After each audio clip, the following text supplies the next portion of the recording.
এখনো ফিরতে পারিনি।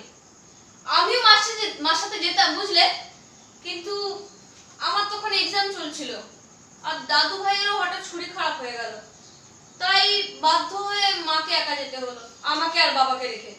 কিন্তু আর তো বেশি দিন নয় বলো, মা তো আর কদিনের মধ্যেই সাগরে চলে আসবে।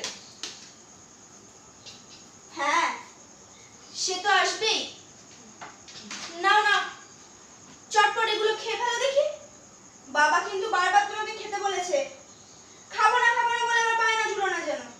তোমার মাও কিন্তু সেই সিঙ্গাপুর থেকে বারবার খোঁজ নিচ্ছে। নাও নাও, তাড়াতাড়ি খেয়ে নাও। আমি তো আর বেশি দিন এখানে থাকবো না বলো, তোমার মায়ের তো আসার সময় হয়ে এলো।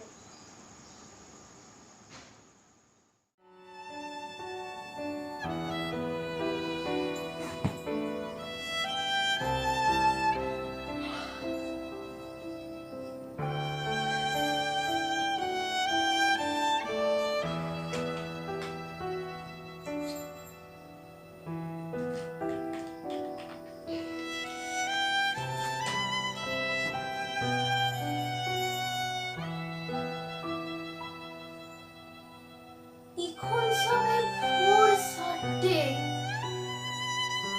এখন আবার কোথায় গেল? এখন তো আর আগের মতো বেরানো নেই। আসলে কি আর কি বলি, আমারই বরাবর ভোরে ওঠা অভ্যেস। সেই কাক ভোরে 3টেয় উঠতাম, তারপর সব ওকে গুছিয়ে গাছিয়ে দিতাম, তারপর বেরিয়ে যেত সেই ফেরাস ট্রেন ধরতে। কি থেকে যে কি হয়ে গেল জানি না। আবার কবে আগের মতো হবে, আবার কবে ট্রেন চালু হবে। যাই দেখি গে, কোথায় গেল মানুষটা। ভোর হয়ে গেল, আর আমি এখনো বাড়িতে। জীবনটা আস্তে আস্তে কেমন নরক হয়ে যাচ্ছে। কিচ্ছু বুঝতে পারছি না কি করব। যে কটা চাল ডাল সব ত্রাণের মাধ্যমে পেয়েছিলাম, সবই শেষের পথে।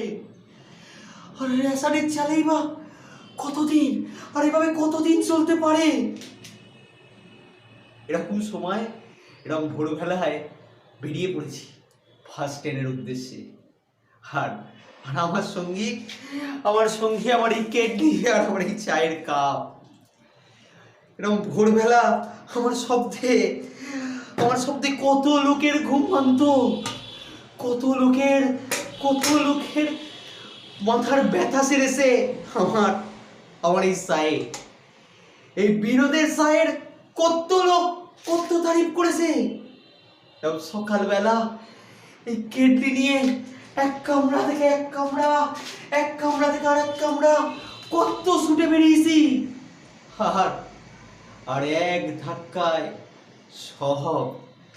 সব যেন শেষের পথে।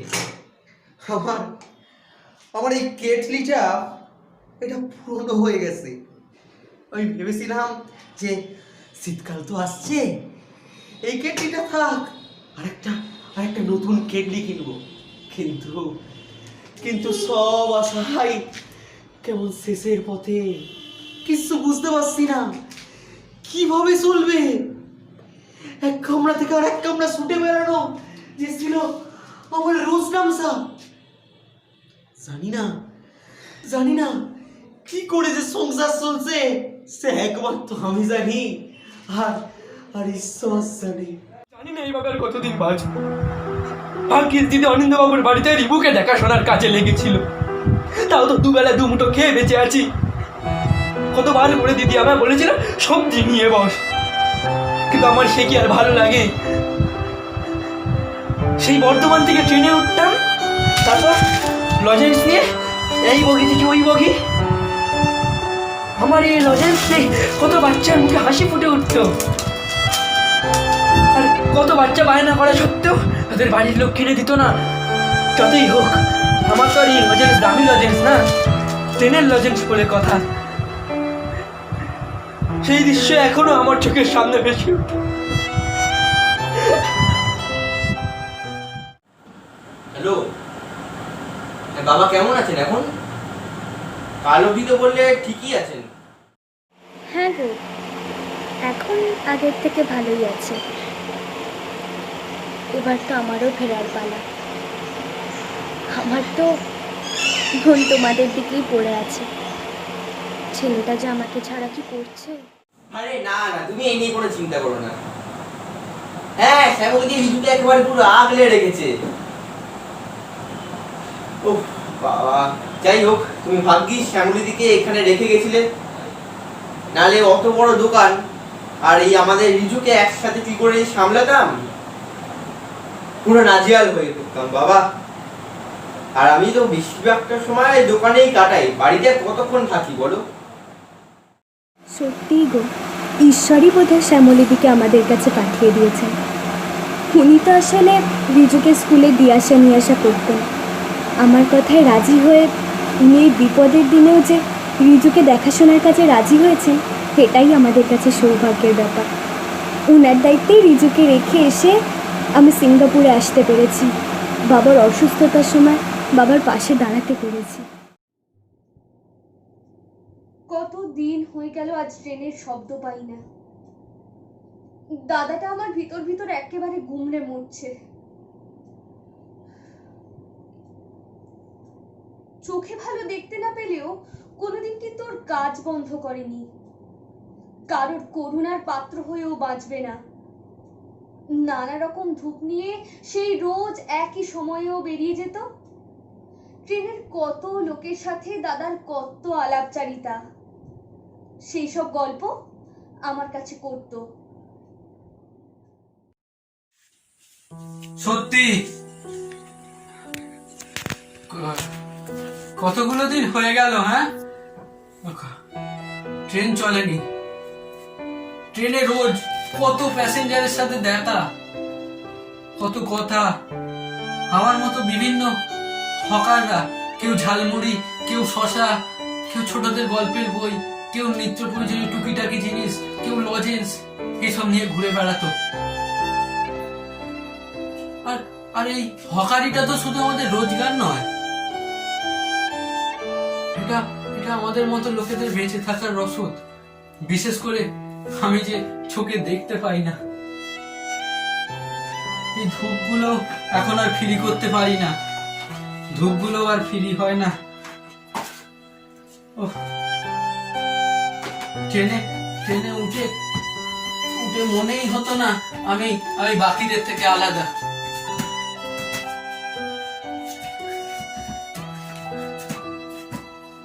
ট্রেনে উঠে মনেই হতো না আমি বাকিদের থেকে আলাদা। কিভাবে যে সব হয়ে গেল।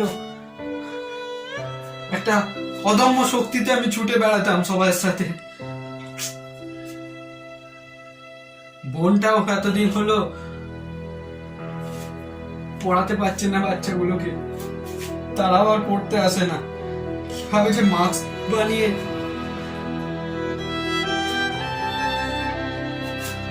সে সংসার চালাচ্ছে, কি করে চালবো আর যেন মাথা ঠিক রাখতে পারছি না। একটা আশা ছিল যে জুলাই মাসের মধ্যে ট্রেনটা চলবে, কিন্তু এখন তো দেখছি সেই আশাটাও মাটি হয়ে গেল। দিদির কথাটাই এখন মানতে হবে। এই শাকসবজি নিয়ে এখন আমাকে বসতে হবে, স্টেশন দাঁড়িয়ে বসবো, তবু যদি একটু মনটা ভালো হয়। কিন্তু মনে হয় আর অপেক্ষা করতে হবে না। যেদিন থেকে ট্রেন চালু হবে সেদিন থেকেই আমি ফিরে যাব আমার পুরনো ঠিকানায়, পুরনো পেশায়।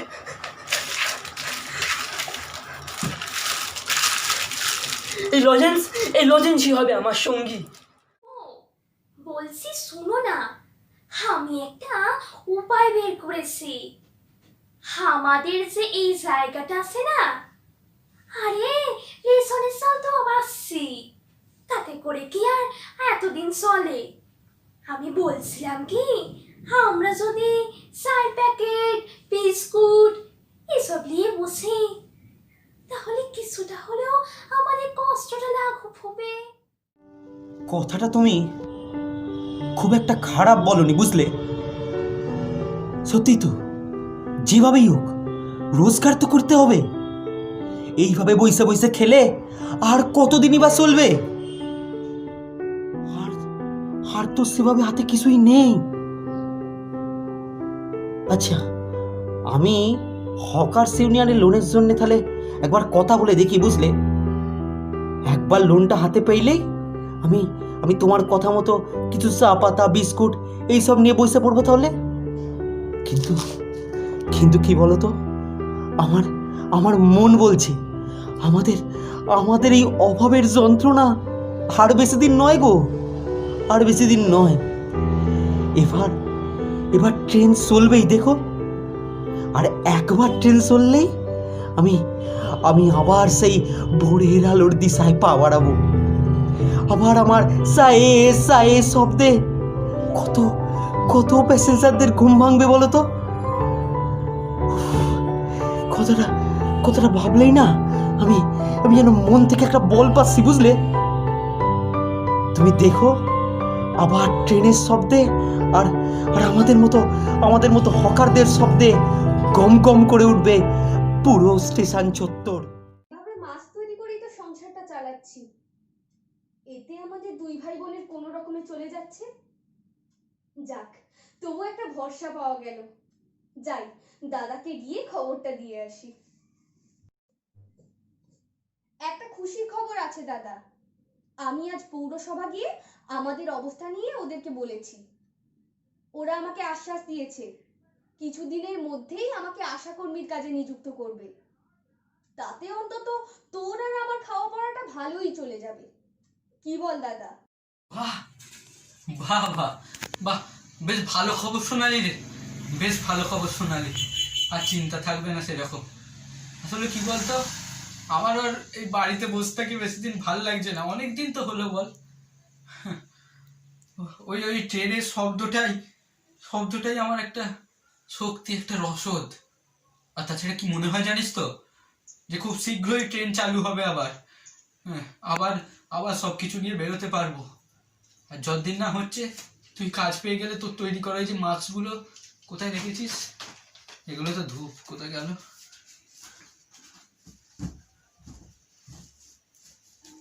এটা কি?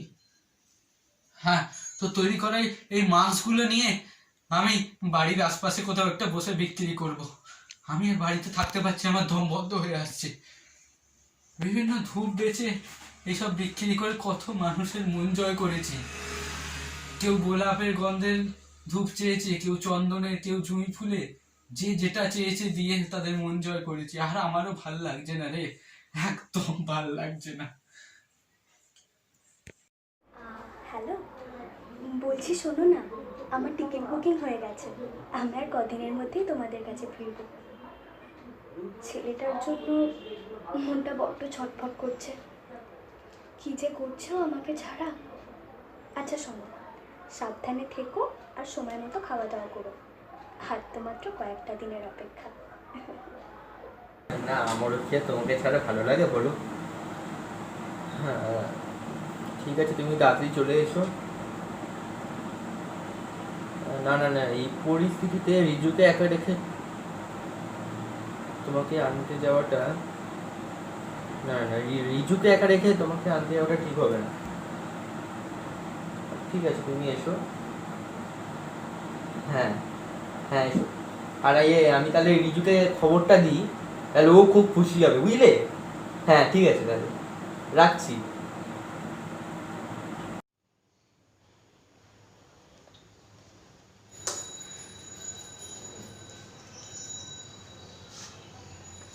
ও, তাহলে তো এবার আমার ছুটি। এবার বদ্দিই রিজুবাবুর দেখাশোনা করবে। রিজুবাবুর তো এখন স্কুলও নেই। এবার আমার সংসারটা কি হবে?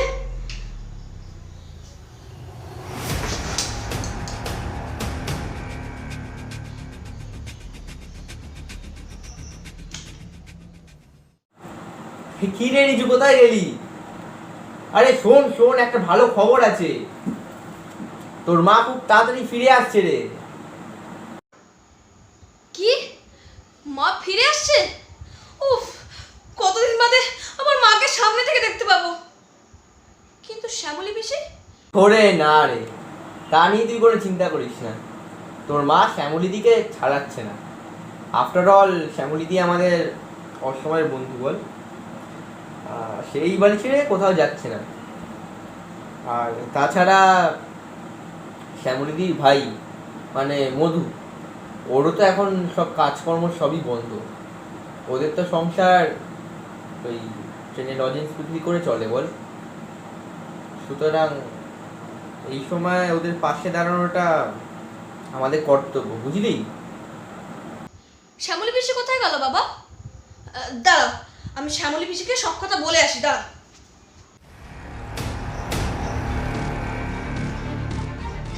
শ্যামলী পিসি, শ্যামলী পিসি, শ্যামলী পিসি, শ্যামলী পিসি, শ্যামলী পিসি, কি হলো তোমার?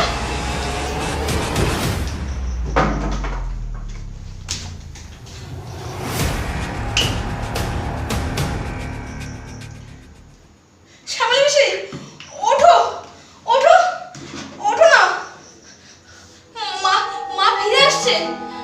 আর তুমি সবসময় আমাদের সঙ্গে থাকবে, তোমার কোনো চিন্তা নেই। রিজু বাবু, তুমি যে আমাকে কতটা চিন্তামুক্ত করলে। মানুষ মানুষের জন্যে, জীবন জীবনের জন্যে, একটু সহানুভূতি কি মানুষ পেতে পারে না ও বন্ধু? মানুষ মানুষের জন্যে, জীবন জীবনের জন্যে, একটু সহানুভূতি কি মানুষ পেতে পারে না ও বন্ধু? মানুষ মানুষের জন্যে।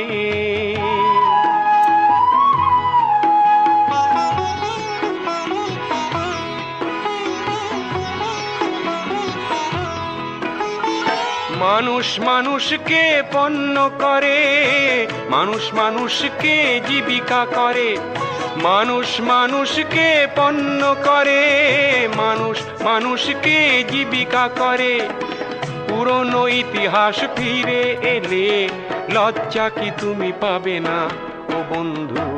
মানুষ মানুষের জন্যে, জীবন জীবনের জন্যে, একটু সহানুভূতি কি মানুষ পেতে পারে না ও বন্ধু?